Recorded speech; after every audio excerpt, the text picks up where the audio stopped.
De temps en temps, vous avez vraiment l'impression que notre système social est cohérent dans l'injustice et la corruption du haut en bas de l'échelle. Et je ne veux pour les témoigner, comme disait La Fontaine, que celui dont la passion est le sport mécanique en campagne. Il y a chez nous une famille comme ça qui adore les voitures, les moteurs, les motos et qui organise 2 événements par an sous l'égide d'une petite association, la Montée Infernale, le rallye de la Bécasse en Pégué, du nom du canard enchaîné local qui est édité par un cousin de cette famille, lequel est imprimeur à Albi. Donc un jour, j'entends au bar les doléances de la petite fille du fondateur du rallye et qui me dit, avec tout ce qu'on consacre comme week-end et toute la pub et la fréquentation qui double pratiquement chaque année depuis 3 ans, on est obligé d'en mettre de notre poche. Et moi, c'est bien simple, je ne fais plus que ça d'ailleurs. Mon emploi du temps est entièrement bouffé, il faut quand même que je continue à gagner ma vie ailleurs. Et c'est là que, bien naïvement, je lui ai dit, mais tu n'as qu'à monter une entreprise, une petite entreprise de 2 personnes avec un siège dans un patelin minuscule du coin avec la fibre.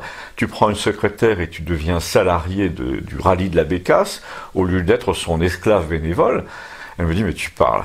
On n'a pas le droit. Tout doit passer par la fédération. Alors j'imagine qu'elle parlait de la fédération du sport automobile.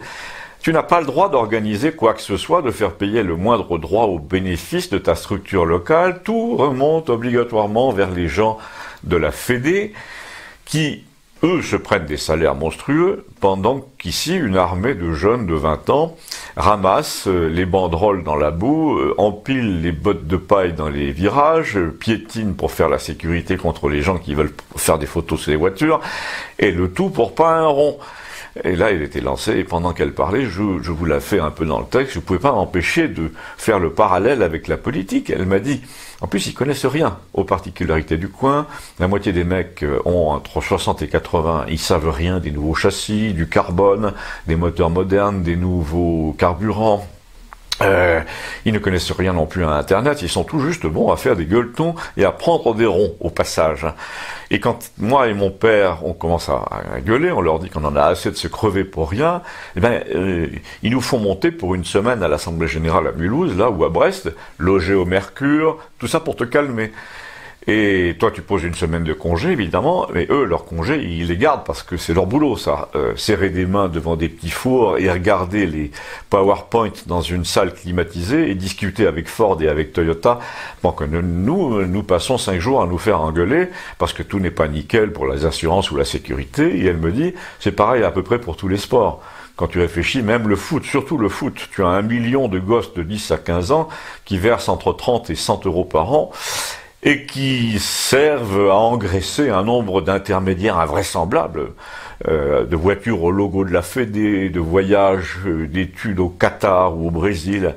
C'est à peu près aussi injuste que de financer les voyages de Ségolène Royal comme ambassadrice des pôles, et pourquoi pas auprès de la station spatiale ou de la future base lunaire, hein, tant qu'on y est.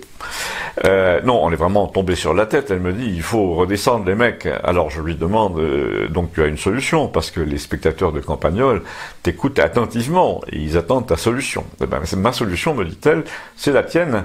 C'est un bureau à Albi ou à Montauban, on organise ce qu'on veut, on ramasse des cotisations, et si on est efficace, on devient entrepreneur de spectacle localement avec 50 salariés, et la richesse qu'on crée, qu'on génère, nous revient. Elle ne sert pas à développer toujours plus de profiteurs et toujours plus de structures à Paris. C'est effrayant.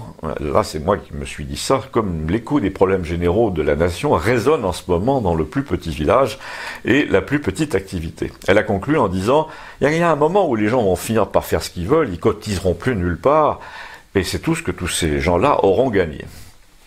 Abonnez-vous, merci.